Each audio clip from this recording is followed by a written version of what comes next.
Good morning dear children. यह video part 2 Harihar Kaka Sanchayan book से हरिहर काका पार्ट से है। डियर चिल्ड्रन, वीडियो नंबर 1 में हम हरिहर काका, जो हरिहर काका कहानी के मुख्य किरदार हैं, जिनके आधार पर ही इस कहानी का नाम रखा गया है, उनके बारे में जाना था। हरिहर काका के गांव के बारे में जाना था, जो कस्बाई शहर है, और हरिहर काका के परिवार के बारे में जाना था। हरिहर काका की 2 पत्नियां थीं। उन्होंने 2 शादी की थी, लेकिन दोनों ही पत्नियों का कुछ समय बाद देहांत हो गया था। उनकी अपनी कोई संतान नहीं थी। हरिहर काका 4 भाई थे। वे अपने परिवार के साथ ही उनके परिवार के साथ ही रहा करते थे। 4 भाई और उनकी बहुएं, उनकी वाइफ, सभी लोग साथ में रहते थे। हरिहर काका के पास 15 बीघा, सभी भाइयों के पास 15-15 बीघा ज़मीन थी। इस तरह से 60 बीघा ज़मीन थी। और दूसरी चीज़ हमने देखा था, गांव का मुख्य स्थान ठाकुरबाड़ी के बारे में हमने जाना था कि वह किस तरह से एक छोटे से मंदिर से विशालकाय ठाकुरबाड़ी में तब्दील हो गया था, बदल गया था। लोगों की अगाध आस्था थी उसमें। अब हम इस वीडियो में देखेंगे कि हरिहर काका किस तरह से परेशान हैं, क्योंकि उनके अन्य भाई खेत खलिहान में व्यस्त रहते हैं। उन्होंने अपनी पत्नियों को, घरवालियों को कह दिया था कि हरिहर काका का ध्यान रखें, लेकिन समय के साथ समय बदलता गया, अर्थात अब हरिहर काका का कोई ध्यान नहीं रखता था। हरिहर काका बीमार होते तब भी उन्हें उठकर सारा काम अपना काम खुद ही करना पड़ता, अर्थात उनकी कोई खोज खबर नहीं लेता था। यह चीज़ धीरे धीरे बढ़ती जा रही थी। हरिहर काका बीमार हो गए थे। अब बीमारी से वो उठे थे, तभी उनके घर मेहमान आए थे। हरिहर काका ने सोचा कि शायद आज मुझे अच्छा खाने को मिलेगा। वो मन ही मन मेहमान को आशीर्वाद दे रहे थे कि उनके कारण ही सही आज मुझे अच्छा भोजन खाने को मिलेगा, क्योंकि हमारे घर जब मेहमान आते हैं तो हम उनकी विशेष तौर पर खातिरदारी करते हैं। तो हरिहर काका ने सोचा कि आज उन्हें भी इस कारण से अच्छा भोजन मिलेगा। अब देखते हैं वीडियो पार्ट 2। फिर एक दिन तो विस्फोट फूट कर बाहर निकल गया, अर्थात हरिहर काका तो पहले ही परिवार से बड़े परेशान थे, बीमारी से उठे थे, उनका मन भी खराब हो रहा था। उस दिन हरिहर काका की सहन शक्ति जवाब दे गई। उस दिन शहर में क्लर्की करने वाला, जो उनका भतीजा था, वो क्लर्क था। क्लर्की करने वाले भतीजे का एक दोस्त गांव आया था। उसी के आगमन पर, आने के कारण उपलक्ष्य में 2-3 तरह की सब्जी, बचके, चटनी, मतलब विशेष पकवान बना था। तो उन्होंने सोचा कि मुझे खाने को मिलेगा। बीमारी से उठे हरिहर काका का मन स्वादिष्ट भोजन के लिए बेचैन था। परेशान थे कि मुझे अच्छा खाने को मिले। हम भी जब बीमार होते हैं, फिर उसके बाद हमेशा लगता है कि हमें कुछ अच्छा खाने को चाहिए। मन ज़ुबान खराब हो जाती है, मन कुछ अच्छा खाने के लिए करता है। वैसा ही हरिहर काका के साथ था। मन ही मन उन्होंने अपने भतीजे के दोस्त की सराहना की, प्रशंसा की, चलो इसके बहाने मुझे अच्छा खाने को मिलेगा। लेकिन बातें बिल्कुल विपरीत हुई। सब लोगों ने खाना खा लिया, पूरे घर ने। उनको कोई पूछने तक नहीं आया। उनके 3 भाई खाना खाकर खलिहान चले गए। खलिहान क्या होता है बेटा? जहाँ गेहूँ, धान आदि अन्न अनाज निकाले जाते हैं ना, उनको इकट्ठा किया जाता है। दवनी हो रही थी।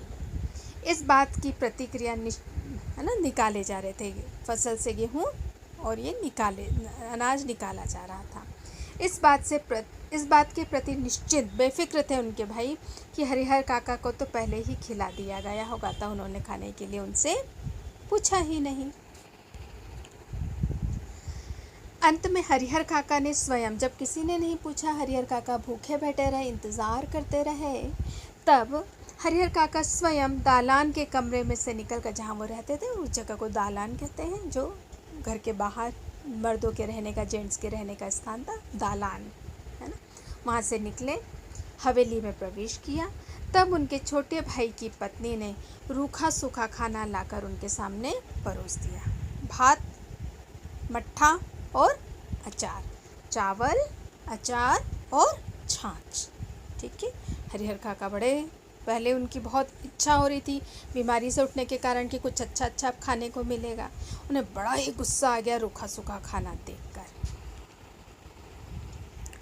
बस हरिहर काका के बदन में तो जैसे आग लग गई, बहुत क्रोधित हो गए। उन्होंने थाली उठाकर बीच आंगन में फेंक दी। झन्न की तेज आवाज के साथ आंगन में थाली गिर गई। भात बिखर गया, चावल बिखर गया। विभिन्न घरों में बैठी लड़कियां, बहुएं सब एक साथ बाहर निकल आई। अरे यह आवाज़ कैसी, क्या हो गया किसके घर में? लोग मौके की तलाश में होते। बस अब क्या होना। हरिहर काका गरजते हुए हवेली से दालान की ओर चल पड़े। बाहर निकल आए गुस्से में, कुछ कुछ बोलते हुए। समझ रही हो कि मुफ्त में खिला रही हो हमें, तो अपने मन से यह बात निकाल देना। मेरे हिस्से के खेत की पैदावार इसी घर में आती है, मैं मुफ्त में नहीं खा रहा हूँ। उसमें तो मैं 2 बार नौकर रख लूँ, आराम से खाऊं, तब भी कमी नहीं होगी। मैं अनाथ और बेसहारा नहीं हूँ। मेरे धन पर तो तुम सब मौज कर रही हो, लेकिन अब मैं तुम सबको बताऊंगा। आदि आदि कुछ कुछ कुछ कुछ कह रहे थे। बहुत क्रोधित थे तो कुछ कुछ कहते जा रहे थे, और सब गांव की औरतें और बच्चे जो भी थे आसपास के घरों से निकलकर सुन रहे थे।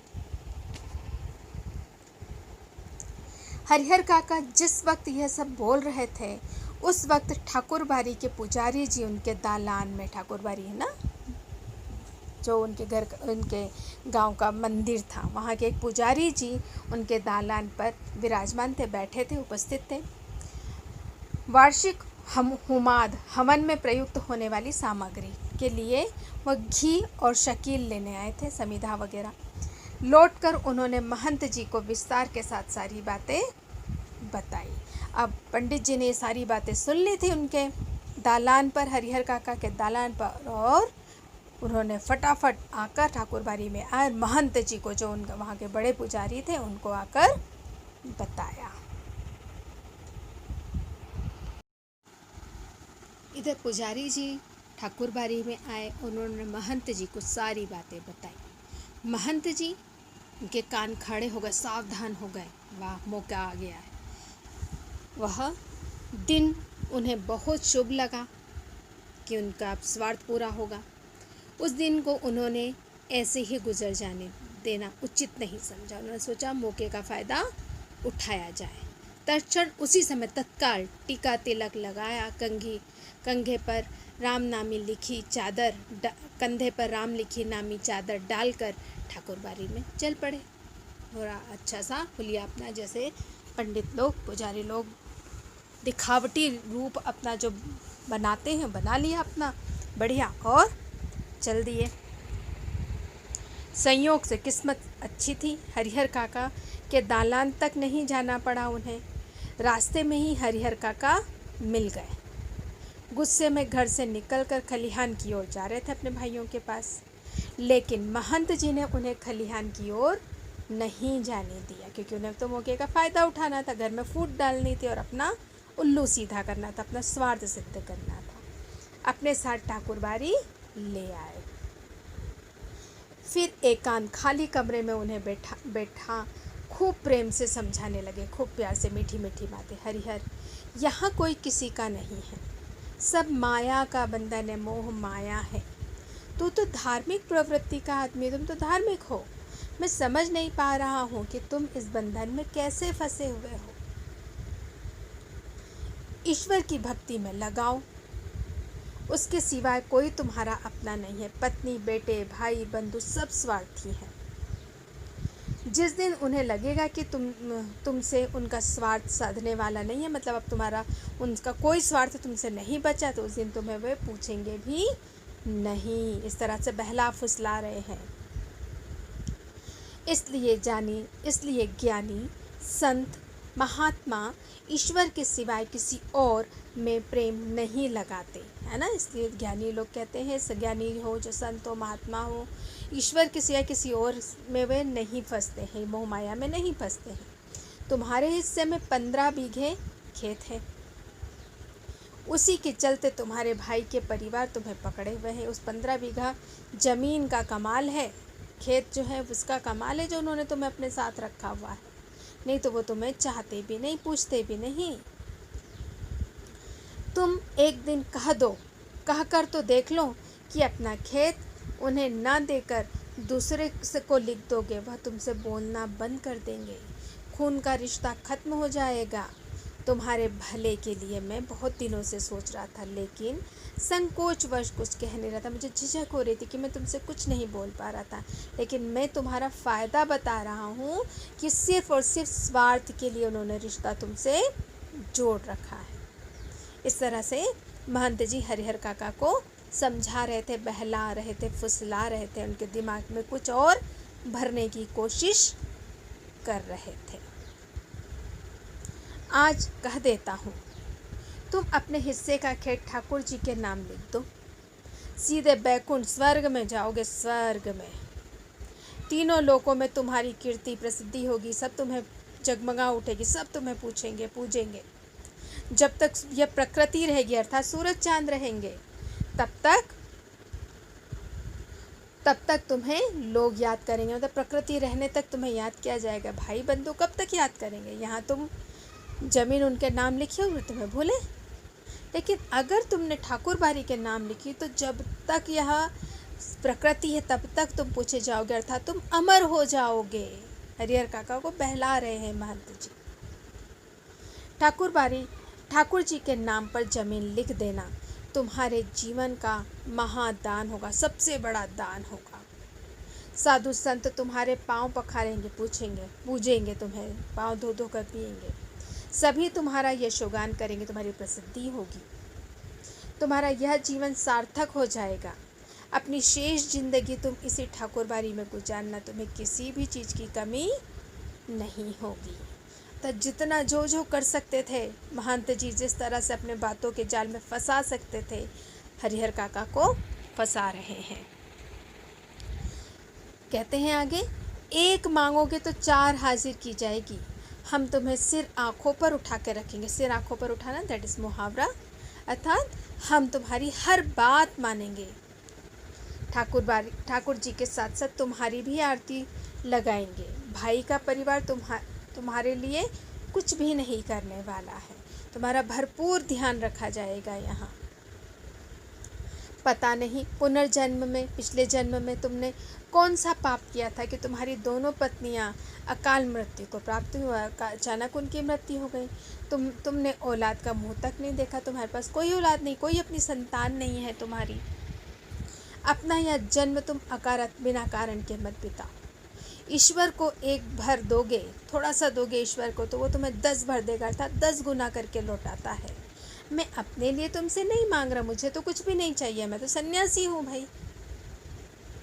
तुम्हारा यह लोक और परलोक दोनों बन जाएगा, मतलब तुम दुनिया में भी अमर हो जाओगे और तुम्हारा अगला जन्म भी बहुत अच्छा होगा। इसकी राह में तुम्हें बता रहा हूँ, मैं तुम्हें इसका रास्ता बता रहा हूँ। मैं तुम्हारा ये जीवन तो, ये वाला जीवन भी और अगला जन्म भी मैं तुम्हारा सुधारना चाहता हूँ, इसलिए तुम मेरी बात को मान लो। हरिहर देर तक महंत जी की बातें सुनते रहे। महंत जी की बातें उनके मन में बैठती जा रही थी, उन्हें लग रहा था, समझ में कुछ आ रहा था। ठीक ही तो कह रहे हैं महंत जी, कौन किसका है? 15 बीघे खेत की फसल भाइयों के परिवार को देते हैं, तब तो कोई पूछता नहीं। अगर कुछ न दे तो क्या हालत होगी? उनके जीवन में तो यह स्थिति है, मरने के बाद उन्हें कौन याद करेगा। हरिहर काका ये सब मन ही मन विचार कर रहे थे, सोच रहे थे। सीधे सीधे उनके खेत हड़प बेईमानी से हड़प लेंगे। ठाकुर जी के नाम लिख देंगे तो पुश्तों तक लोग उन्हें याद करेंगे। कई उनकी पुश्तें उन्हें याद, न्यू जनरेशन आने वाली जनरेशन उन्हें याद करेगी। अब तक के जीवन में तो ईश्वर के लिए उन्होंने कुछ नहीं किया था। अंतिम समय कुछ यह बहुत बड़ा पुण्य है जो कमा लेना चाहिए, ये सब सोच रहे थे, मन में विचार कर रहे थे। लेकिन यह सोचते हुए भी हरिहर काका का मुंह खुल नहीं रहा था। वो कुछ कह नहीं पा रहे थे। भाई का परिवार तो अपना ही होता है, असमंजस में पड़ गए। भाई का परिवार तो अपना है, खून का रिश्ता जो है उनको ना देकर ठाकुर बारी में दे देना उनके साथ धोखा और विश्वासघात होगा। मैं ऐसा नहीं कर सकता हूँ। हरिहर काका असमंजस में पड़ गए, क्या करूँ? ठाकुर बारी के नाम जमीन करूँ या भाइयों के पास रहने दूँ? और ऐसा विचार मंथन ही चल रहा था। लेकिन आगे देखते हैं। अपनी बात समाप्त कर महंत जी प्रतिक्रिया मतलब चाह रहे थे कि वो कुछ बोले, जानने के लिए हरिहर काका की ओर देखने लगे। उन्होंने मुंह से तो कुछ भी नहीं कहा हरिहर काका ने, लेकिन उनके चेहरे के परिवर्तित भाव महंत जी की अनुभवी आंखें छिपे न रह सके। अर्थात उन्हें लग रहा था कि अब मेरी बातों का असर हरिहर काका पे हो रहा है। अपनी सफलता पर महंत जी को बहुत खुशी हुई। उन्होंने सभी जगह वार किया, मतलब हर तरह से इमोशनली उन्होंने ब्लैकमेल करा। जो इंसान की कमज़ोरी होती है हर जगह उन्होंने वार किया था, हर तरफ से उनके बातें समझाने की कोशिश की। इसके बाद उसी वक्त ठाकुर बारी के 2 सेवकों को बुलाकर आदेश दिया कि एक साफ सुथरे कमरे में पलंग पर बिस्तर लगाकर उनके आराम का इंतज़ाम प्रबंध करें। अब उनके हरिहर काका के आराम के लिए कहा गया। फिर तो महंत जी के कहने में जितना समय लगा था उससे कम समय में ही सेवकों ने हरिहर काका के मना करने के बावजूद उन्हें सुंदर कमरे में पलंग पर लिटा दिया। और महंत जी उन्होंने पुजारी जी को यह समझा दिया कि हरिहर के लिए विशेष रूप से भोजन की व्यवस्था की जाए। हरिहर काका को महंत जी की एक विशेष उद्देश्य से ले गए थे। हरिहर काका को महंत जी एक विशेष उद्देश्य से लेकर आए थे, क्योंकि उनकी ज़मीन चाहते थे वह ठाकुर बारी के नाम हो जाए। इसलिए ठाकुर बारी में चहल पहल शुरू हो गई। सब लोग मौके की तलाश में थे कि अब क्या हुआ, क्या हरिहर काका राजी हो गए, उन्होंने कोई बात कही। इस तरह की हलचल पूरे ठाकुर बारी में हो गई थी। इधर शाम को हरिहर काका के भाई जब खलिहान से लौटे तब उन्हें इस दुर्घटना का पता चला, बुरी घटना का। पहले तो उन्होंने अपनी पत्नियों को खूब डांटा, बरसे मतलब खूब डांटा। फिर एक जगह बैठकर चिंता मग्न हो गए। हालांकि गांव के किसी व्यक्ति ने भी उनसे कुछ भी नहीं कहा था, लेकिन फिर भी उन्हें अपनी गलती का तो एहसास हो रहा था। उन्हें पता चला कि अब क्या हो सकता है, अब हमसे बड़ी गलती तो हो गई है, ज़मीन भी हाथ से जा सकती है। भाई अगर इंसान की गलती ना पकड़ी जाए लेकिन उनकी आत्मा तो जानती है ना कि हम गलत हैं। तो चोर के दाढ़ी में तिनका, बड़े बेचैन परेशान कि अब क्या किया जाए, कैसे भाई को वापस लाया जाए, यह सोच ही रहे थे। महंत जी ने हरिहर काका को क्या क्या समझाया है इसकी भी जानकारी उन्हें नहीं थी, बिल्कुल नहीं मालूम था कि क्या समझाया गया। लेकिन इसके बावजूद उनका मन बहुत शंकालु थे। वे चोर की दाढ़ी में तिनका और बेचैन थे कि अब क्या होगा, आएंगे कि नहीं, ज़मीन उनके नाम ना कर दें, ऐसे ख्याल आने लग गए। दरअसल बहुत सारी बातें ऐसी होती हैं जिनकी जानकारी बिना बताए ही लोगों को मिल जाती है।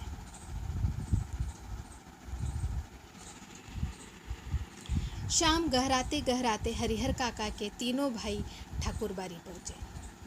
उन देर हो गई थी, घर आए, सोच ही रहे थे। उसके बाद हरिहर काका के पास पहुँचे ठाकुर बारी में। उन्होंने हरिहर काका को वापस घर चलने के लिए कहा। इससे पहले कि हरिहर काका कुछ कहते, महंत जी बीच में आ गए। आज हरिहर को यहीं रहने दो, बीमारी से उठा है, इसका मन अशांत है, ईश्वर के दरबार में रहेगा तो शांति मिलेगी। इस तरह से महंत जी हरिहर काका को अब वहाँ से नहीं जाने देना चाह रहे उनके भाइयों के साथ। उन्होंने हरिहर काका को ले जाने से मना कर दिया। लेकिन उनके भाई उन्हें घर ले चलने की जिद करने लगे। इस पर ठाकुरबाड़ी के साधु संत उन्हें समझाने लगे। वहाँ उपस्थित गांव के लोगों ने भी कहा कि एक रात ठाकुरबाड़ी में रह जाएंगे तो क्या हो जाएगा। अंततः भाइयों को निराश होकर लौटना हुआ। वहाँ से लौटना पड़ा। वे घर आ गए। रात में हरिहर काका को भोग लगाने के लिए जो मिष्ठान, मिठाइयाँ, व्यंजन, 36 पकवान जो मिले थे, वैसे उन्होंने कभी देखे ही नहीं थे। उन्होंने कभी नहीं खाए थे। घी टपकते मालपुए, रसबुनिया, लड्डू, छेने की तरकारी, दही, खीर आदि आदि खूब तरह के मिष्ठान। पुजारी जी ने स्वयं अपने हाथों से खाना परोसा। पास में बैठे महंत जी धर्म चर्चा से मन में शांति ला रहे थे। एक ही रात में ठाकुरबाड़ी में जो सुख और शांति, संतोष उन्हें मिला था, वह अपने अब तक के जीवन में उन्होंने कभी भी नहीं पाया था। बड़े ही खुश थे हरिहर काका मन ही मन। इधर तीनों भाई रात भर सो नहीं सके। भावी आशंका कि अब क्या हो सकता है, क्या क्या बुरा हो सकता है उनके साथ, यह सब इस बातों की चिंता उन्हें सता रही थी। उनके मन को मथती रही, परेशान रहे। 15 बीघे खेत, इस गांव की उपजाऊ जमीन, 2 लाख से अधिक की संपत्ति अगर हाथ से निकल गई तो फिर वह कहीं के भी नहीं रहेंगे। बहुत नुकसान हो जाएगा। भाई की चिंता नहीं है, उसकी ज़मीन की चिंता उन्हें सता रही है। सुबह तड़के ही, जल्दी सुबह उठते ही तीनों भाई ठाकुरबाड़ी पहुंच गए। हरिहर काका के पांव पकड़कर रोने लगे। अपनी पत्नियों की गलती के लिए माफ़ी मांगी तथा उन्हें दंड देने की भी बात कही। कहा कि हम उन्हें दंड देंगे अपनी पत्नियों को, आप घर चलो। साथ ही खून के रिश्ते की माया फैलाई खूब उन्हें कि भाई खून का रिश्ता है, गलती है, माफ़ की जा सकती है, आप घर चलो। हरिहर काका का दिल पसीज गया, उन्हें दया आ गई। वह पुनः वापस घर लौट आए, फिर से घर आ गए। अब देखिए, लेकिन यह क्या था। इस बार अपने घर पर जो बदलाव उन्होंने लक्ष्य किया, देखा, उन्हें सुखद आश्चर्य में डाल दिया। घर के छोटे बड़े सब उन्हें सिर आंखों पर उठाने को तैयार थे। भाइयों की पत्नियों ने उनके पैर पर माथा रख गलती के लिए क्षमा याचना मांगी। सब उनकी पूजा कर रहे हैं, आरती उतार रहे हैं, आव भगत कर रहे हैं। फिर उनकी आव भगत और जो खातिर शुरू हुई, वैसी खातिर किसी के यहाँ मेहमान आने पर भी नहीं होती। बहुत ध्यान दिया जा रहा था। उनकी रुचि से, उनकी इच्छा के अनुसार ही दोनों समय खाना नाश्ता सब तैयार होता। 5 महिलाएं उनकी सेवा में मुस्तैद रहती, पूरे टाइम लगी रहती। 3 भाइयों की पत्नी और 2 उनकी बहू में, सब घर की औरतें हरिहर काका की सेवा में खड़ी रहती। हरिहर काका आराम से दालान में पड़े रहते। जिस किसी चीज़ की इच्छा होती आवाज़ लगा देते और हाजिर हो जाती।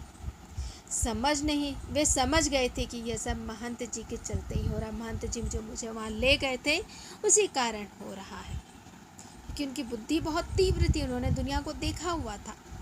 इसलिए महंत जी के प्रति उनके मन में आदर और श्रद्धा के भाव निरंतर बढ़ते जा रहे थे। बहुत बार ऐसा होता है कि बिना किसी के कुछ बताए गांव के लोग असली तथ्य और वास्तविक घटना स्वयं वाकिफ हो जाते, पता पड़ जाता है। हरिहर काका की इस घटना के साथ ऐसा ही हुआ था। दरअसल लोगों की जुबान से घटनाओं की जुबान ज़्यादा पैनी असरदार होती है। लोगों को बातें करने का नया मौका मिल गया था। तरह तरह की बातें गांव में फैल रही थी, हो रही थी। सिर्फ हरिहर काका ही मुद्दा बने हुए थे हर बात में।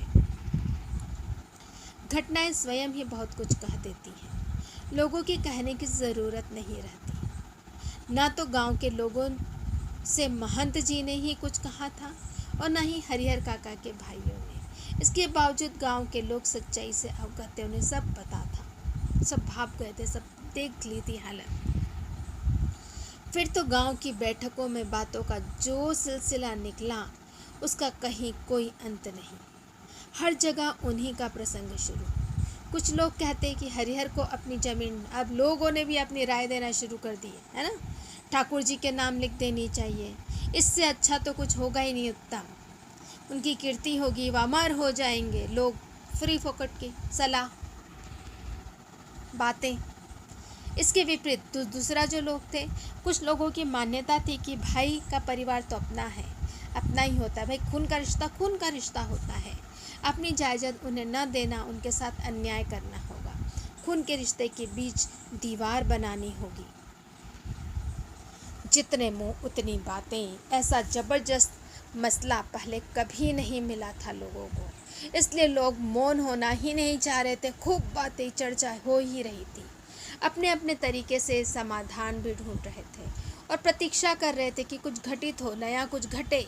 हालांकि ऐसी क्रम में बातें गर्माहट भरी भी होने लगी थी।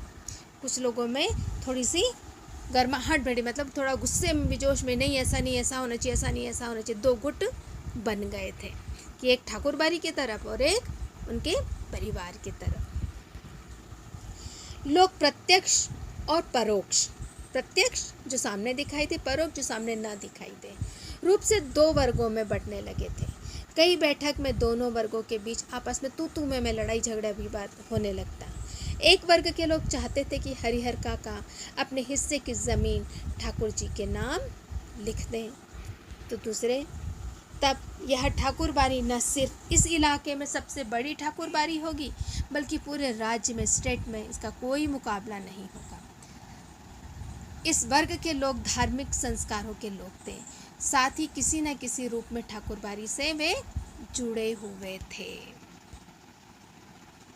असल में जब सुबह शाम ठाकुर जी को भोग लगाया जाता था, ये चाटू किस्म के लोग साधु संतों के साथ गांव में कुछ पेटू चटोरे किस्म के लोग थे, जो वहाँ प्रसाद लेने के लिए जुटे रह जाते थे। ये लोग इसी वर्ग के हिमायती थे कि उनका हरिहर काका अपनी ज़मीन ठाकुरबाड़ी के नाम कर दे, जिससे उन्हें अच्छा अच्छा खाने को मिलता रहे। दूसरे वर्ग के गांव के प्रगतिशील विचारों वाले लोग तथा वैसे किसान लोग थे, जिनके यहाँ हरिहर जैसे औरत और मर्द रह रहे थे, और भी लोग थे। गांव का वातावरण तनावपूर्ण हो गया था और लोग कुछ घटित होने की प्रतीक्षा में लग गए थे। लोग देख रहे थे अब क्या होगा, कुछ घटना घटेगी, ऐसी प्रतीक्षा कर रहे थे। और इस तरह से पूरे गांव में सिर्फ हरिहर काका की घटनाएं और बातें, घटना तो नहीं, बातें सब दूर फैली हुई थी। अब अगले वीडियो में हम देखेंगे हरिहर काका के साथ और क्या घटना घटती है। Thank you dear children. इस वीडियो को आप अच्छी तरह से सुनें और बुक को पढ़ें।